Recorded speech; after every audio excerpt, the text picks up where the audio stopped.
After starting a massive craze on the original Game Boy, the series was about to go advanced on the next generation with Pokemon Ruby and Sapphire. Sporting high quality and polished pixel graphics, effects, and music, it truly was a leap for the series. But the set of games went through a horde of planning and changes that led to the final product. From cut abilities, trainer classes, and of course Pokemon, today on Cut Content, we explore the beta unused content of Pokemon Ruby and Sapphire.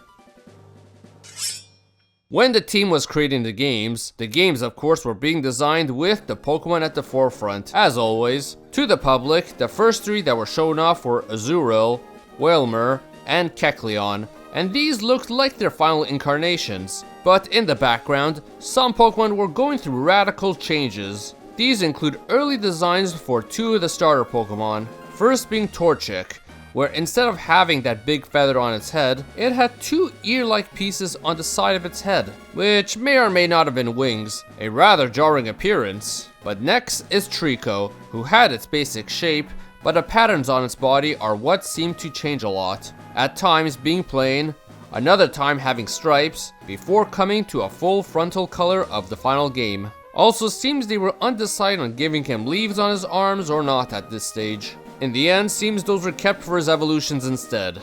Now here is a very strange Pokemon not in the final game. What appears to be a Latias-Blaziken merger. Game Freak clearly played Pokemon Fusion long before any of us considered it. Having the legs and arms of Blaziken, but the body of Latias, it is possible that this was a prototype of both Blaziken and Latias, and maybe even Latios too, especially considering the concept art that came out later has the same trainer riding a Latios in a similar manner with Latias nearby it. Now hard to say if this was supposed to be an evolution of the beta Torchic of then, but wouldn't be surprised if those so-called wings became these wings initially. And finally there is the box legendary himself, Groudon. Aside from missing several of his black outlines and one spike on his tail, looking rather meek. Really toughened them up by the end. There are two other Pokemon, however, that were entirely cut, which found their way partially into the final game's data. First off, within the data of the game, there are two unused Pokemon cries. Next, within a May 2007 issue of Nintendo Power, director Junichi Masuda stated that there's also a Sea Slug Pokemon that we weren't able to put in Ruby and Sapphire, that we were able to put in this one, Pokemon Diamond and Pearl. And the Sea Slug Pokemon Masuda may be referring to may very well have been Shellos and Gastrodon, which these two cries may have belonged to. Within both the data and the leaked beta versions of Pokemon Diamond and Pearl, we even have early sprites of both of these Pokemon. One thing that is notable within the early builds of Diamond and Pearl is that they use some of Gen 3's graphics as placeholders, and those early back sprites of Shellos and Gastrodon as such may be what was going to be used in Ruby and Sapphire initially. If so, based on what we have, the differences involve Shellos having a pair of fins originally, and Gastrodon having a rougher look with horns sticking out of its head and back. Now those are the Pokemon they told us about. But a while ago, a leak of the game's source code came out that gave us a dex entry of several cut Pokemon too. Now note that these Pokemon have a category name assigned to them, along with some Pokédex entries, but no actual sprite or even name of them was found in this leak. So I'll do my best to represent what the Pokédex entry shows for each of these, to get somewhat of an idea of what these could have been. The first is a Pokemon referred to as the Blackstone Pokemon. The dex entry reads, because its face is always the same, what it is thinking is completely unknown. Looking at it produces a calming effect. After it rains, you can see it rubbing and polishing its wet body using a leaf. Once it has attained a black luster, it seems to be satisfied. Being that it is also a rock Pokemon, this Pokemon sounds a lot like an early take of Generation 5's Roggenrola, but 2 generations early. If so, I mean this wouldn't be the first time that they made a Pokemon 2 generations early and then scrapped only to return later. Next is a Pokemon called the Foster Pokemon. Dex entries reading, if it has no offspring, it will seek out a small living thing and place it on its back. It brushes its teeth by gnawing on hard objects. a Pokemon that wraps its tail around to make a cradle while raising its child on its back. Sometimes it bonds with a different creature. It can run 50 meters in 7 seconds flat.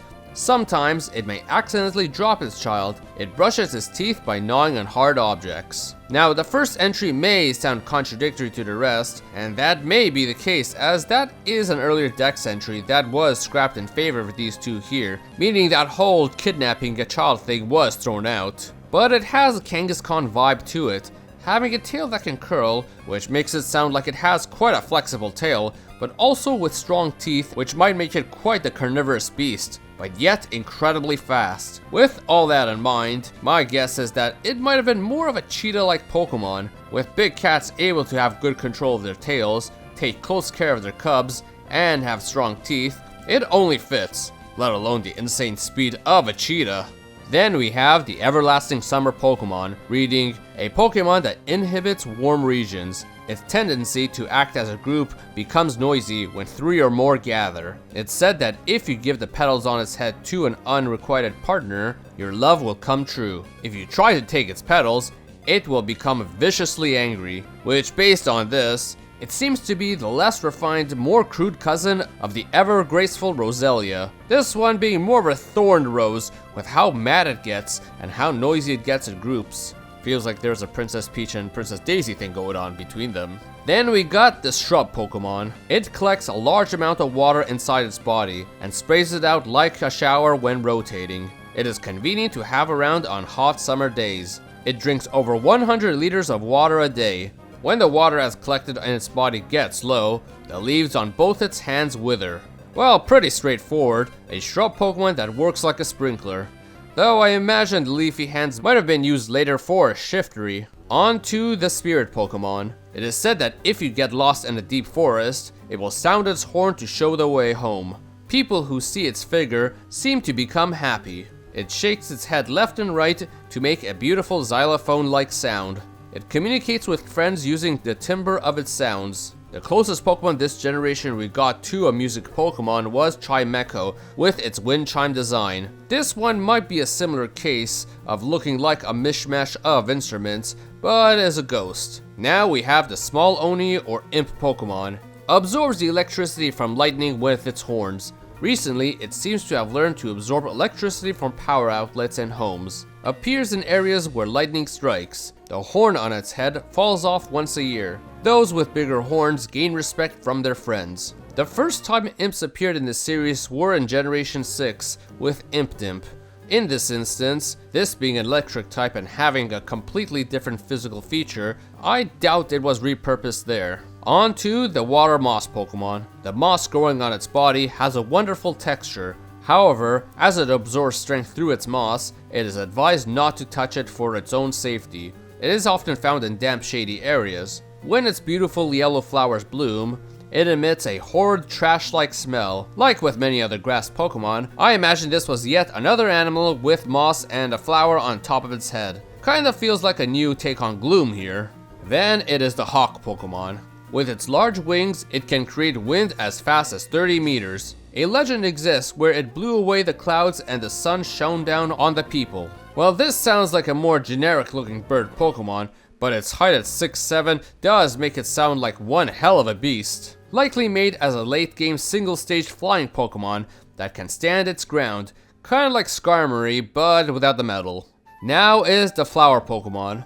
Absorbs nutrients from the ground with its tail. Because its legs are extremely weak, it only moves less than 1 meter a day. Possesses the power to read human minds. It is said that if a cheerful person raises it with care, it will grow to have beautiful flowers. The interesting part of this Pokemon is that it is a grass and psychic Pokemon. My guess would be that this is more flower-shaped Pokemon like Sunflora, but souped up with psychic abilities and probably a low speed. Next up is the Scale Pokemon. It creates tones by using its tail to play the disc ball or bead atop its head. The size of its body seems to affect its timbre. Lives in small ponds filled with aquatic plants. When its friends come up and gather on the shore, they begin to play cheerful music. This Pokemon sounds a lot like Timpole from Generation 5, being a musically themed tadpole Pokemon. These pseudo headphones here might even be the disc balls that are mentioned here too. So much like Blackstone, this might have been reused later too. Now we have the sightseeing Pokemon. A Pokemon that loves to fly with a human riding it. It quietly flies and is completely comfortable to ride.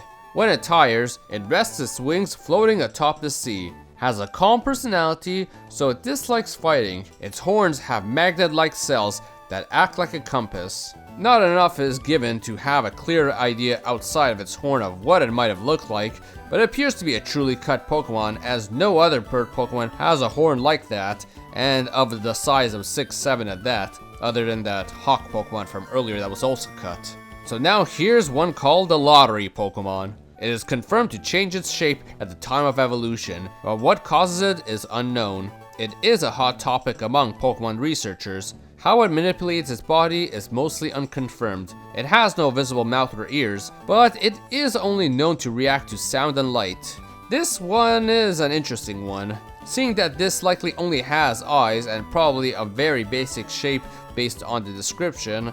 My guess is that it might literally look like a lottery ball.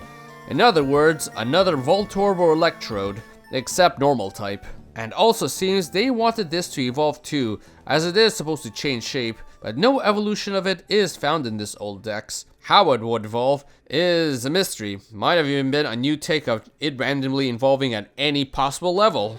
What we may be having here may be an early version of Grovyle, titled as the Archaeopteryx Pokemon. The scales on its arms have come to resemble wings. It jumps like a glider, a living fossil from the dinosaur age. The feathers on its scales are very sharp and hard, acting as weapons that are strong enough to cut iron. They move in a flock of about 10 individuals. In fact, the dex entry is similar to Grovyle's beta dex entry. Being that this was rock/flying type, this might point to Grovyle at one point being its own fossil Pokemon before being moved into being Trico's evolution and grassified. Wouldn't be the first time they did this either, since this happened in Generation 1 with Blastoise. But in this case, this seems to be more based on the idea of feathered dinosaurs having feathers for its arms, before of course in the final game those feathers became leaves, to resemble the beta version of Trico that we mentioned earlier. Next up is the Dragonfly Pokemon. Lives in thick forests. It has a large body, but is good at making fine turns, allowing it to deftly pass between trees. It can extract oxygen from water, so they occasionally live underwater as well. Loves eating microorganisms in ponds. It is possible that this was an original take on Yanmega, the evolution of Yanma, considering it is a dragonfly with a large body at that, but it's hard to truly say without more of a description. And lastly is the red spider lily Pokemon. Its long antennae are extremely sensitive. It senses the slightest airflow to uncover its enemy's thoughts. It hypnotizes its opponents with its dance-like gestures and deep stare. Only female members of this Pokemon species have been found. Surprisingly, it is both a bug and psychic type Pokemon instead of being grass type. Likely would be a bug in the shape of a real spider lily in this case, and considering the various side effects of spider lilies, I can see why they made it a psychic type. Now deep within the source data are Pokemon stat entries from many months after the ones we just reviewed, which while starting to look close to the final game, in the spot of Nosepass was a different Pokemon referred to as Cayenne. This would be the pre-evolution of the fire tortoise Torkoal, which is known in Japan as Kayano, who followed it in the next entry. Thus we had a baby Torkoal in development at one point. But the last Pokemon we'll look at is one that has been debated about.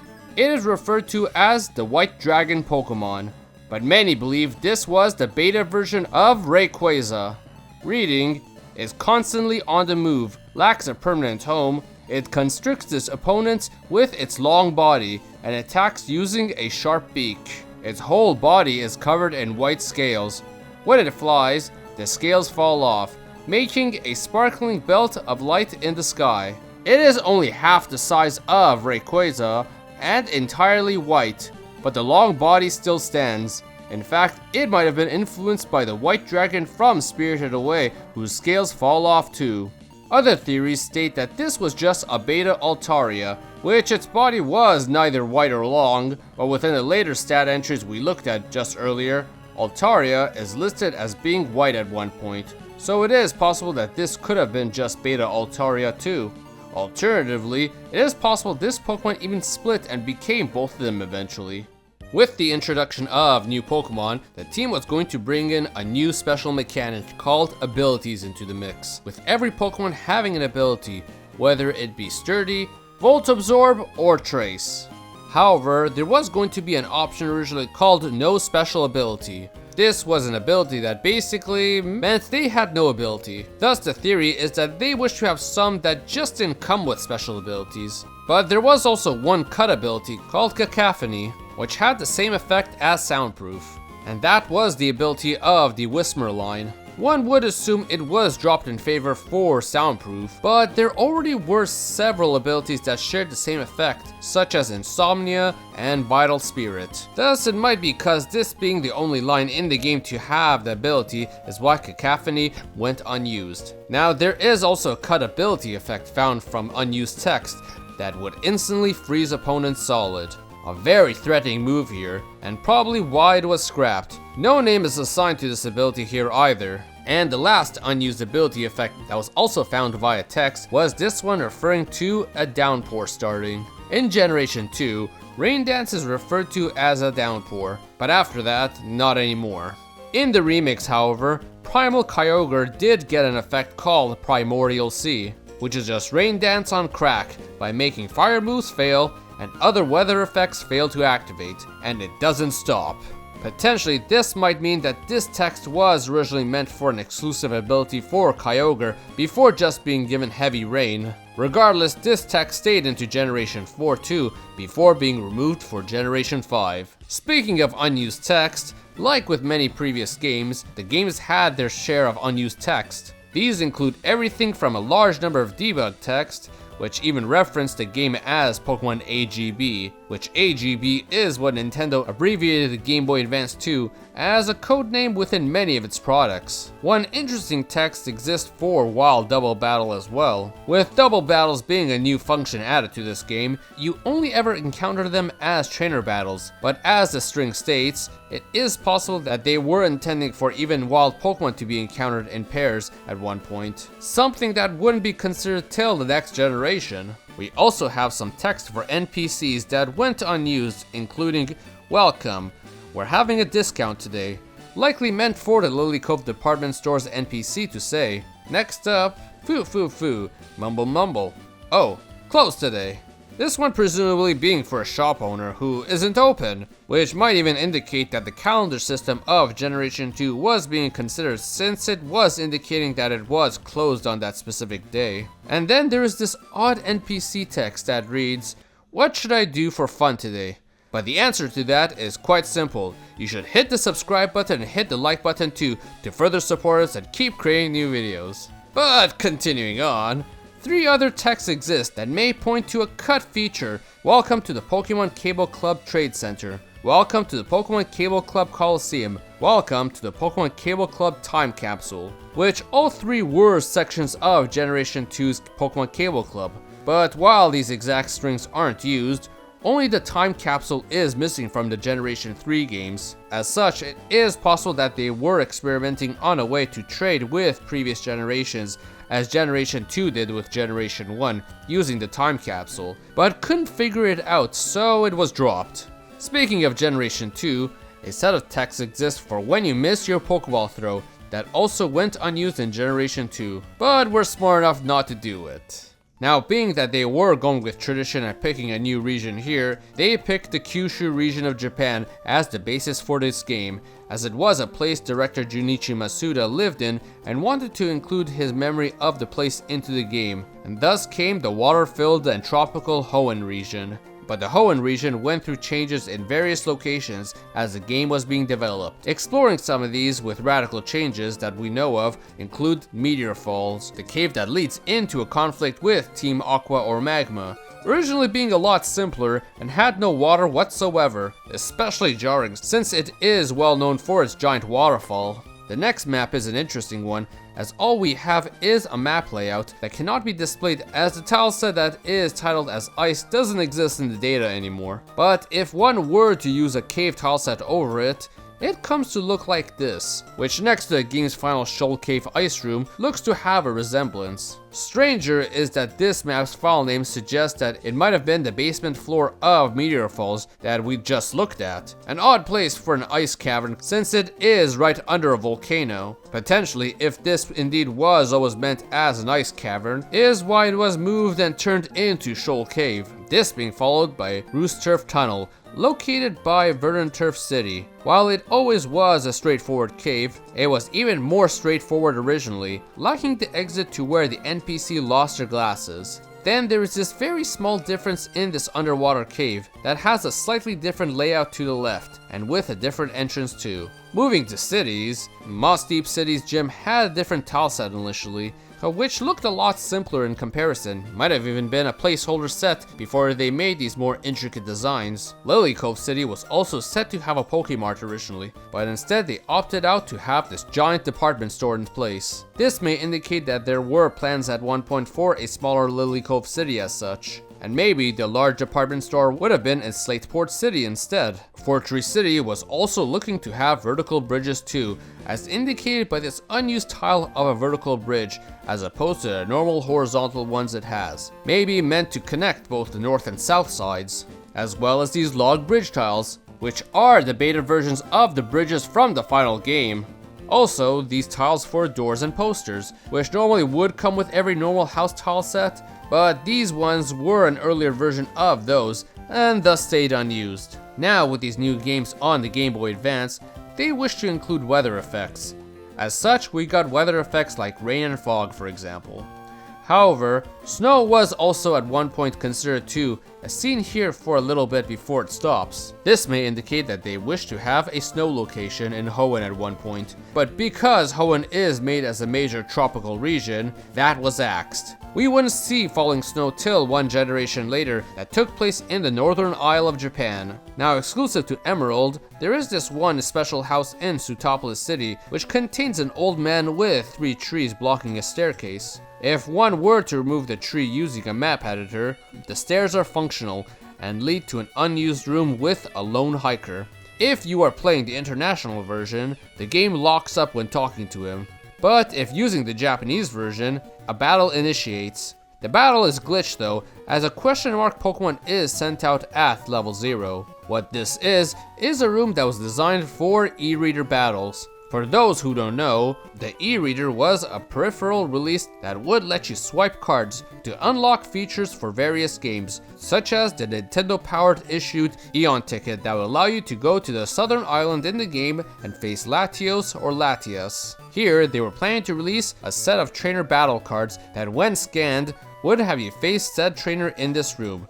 But this set never came out, even in Japan, and so it defaults to a hiker with all parameters set to 0, which is why we get this question mark Pokemon at level 0. Speaking of e-reader, the feature was also going to be used to unlock 3 dolls of the Reggie trio for the new secret base feature of the game. Using a Japanese copy of the game and the proper cards, this was possible, but it stayed exclusive to Japan and never made it here as such. It's not impossible to get it in a Western copy outside of GameShark.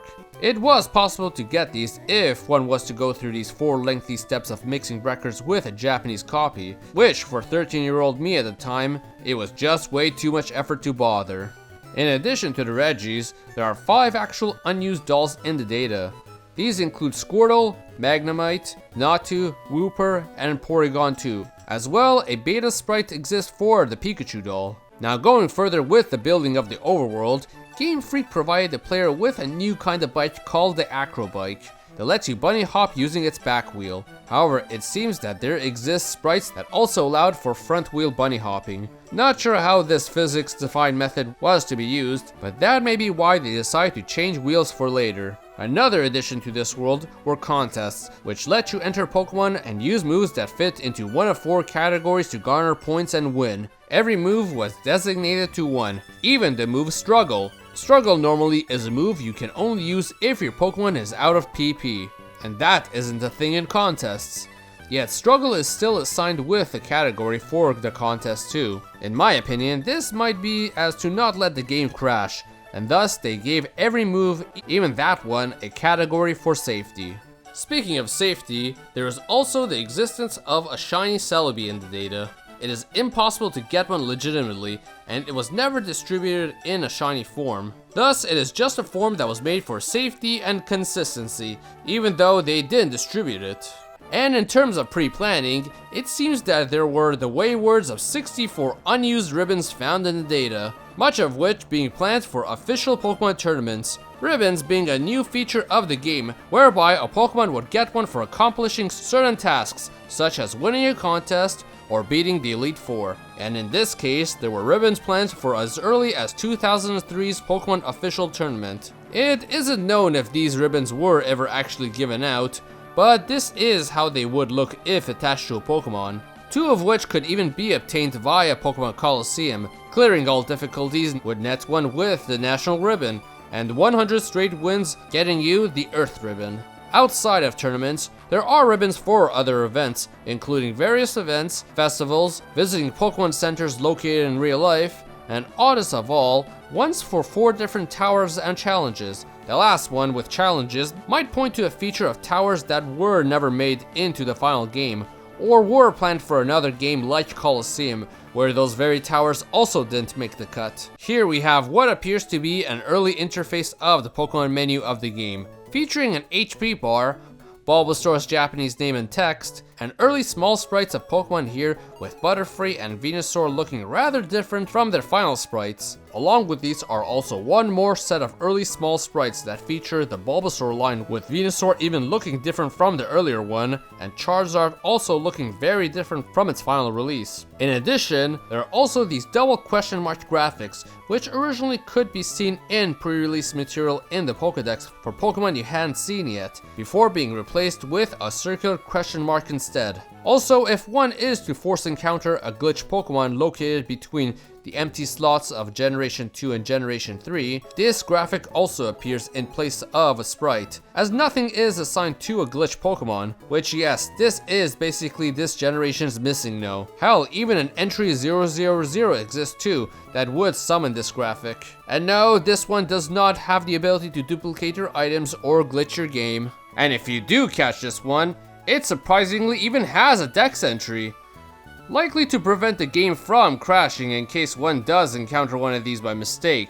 Which, speaking of Generation 2, a flurry of music from Generation 2 is here, and remixed at that. Everything from the legendary Beast Battle,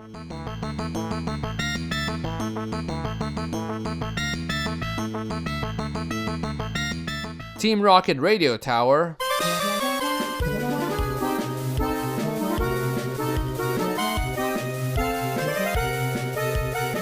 Saffron City,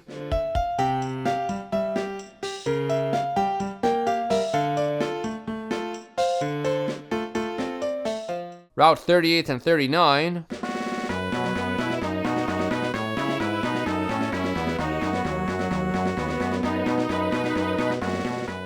and the Pokemon Communication Center music from the Japanese Crystal.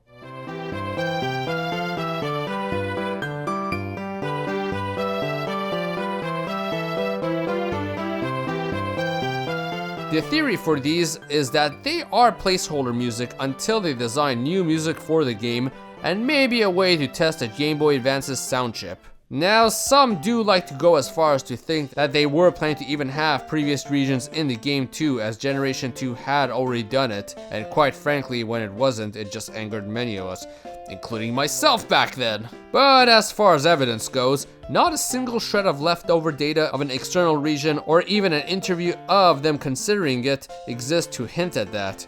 As such, placeholder is much more likely. Now also, we have one beta track of Little Root Town's theme that has a weird loop near the beginning.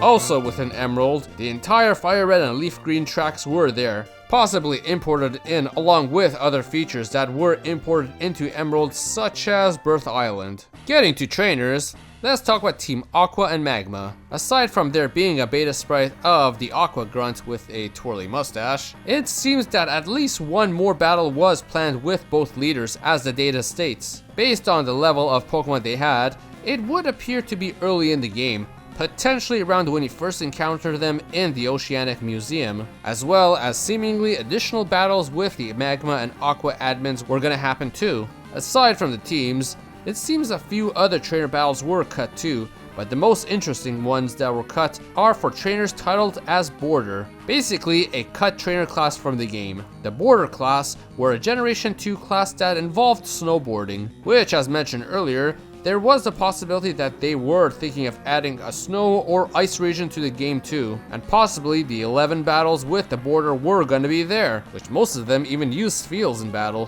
which definitely checks out for the cold theme, though the ones with Roselia are a major contrast. Now, this may or may not have been a trainer, or maybe it was just an NPC, but there is an unused overworld sprite of this character. It is actually a modified sprite of the wrestler from the game Mendel Palace, Game Freak's first ever game, whereby they made him a Simpsons character and stretched his sprite. My guess is that this was either going to be a cameo character from Game Freak's old game initially, or was just a placeholder character. Now, there aren't too many unused items in this game.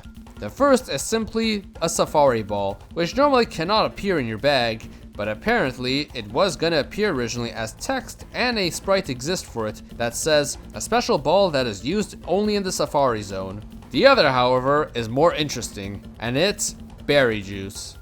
Okay, that might not seem interesting on first inspection, but hear me out. The idea was that in the remakes of Pokemon Fire Red and Leaf Green, as well as Emerald, there were going to be mystery gift events for the Altering Cave location of the games. Normally, the Altering Cave only has Zubats located within it, but with that mystery gift event, other Pokemon were set to appear from Generation 2 that you could catch. This would include Shuckle, that would come with berry juice attached. However, the mystery gift event was dropped, and so the Shuckle with berry juice was never released, thus this item went unused. This event may have been scrapped due to how these were at this point quite catchable through Coliseum and XD Gale of Darkness, which you could then transfer over. And of course, they do want to gouge you for every cent by making you buy a copy of these along with a GameCube.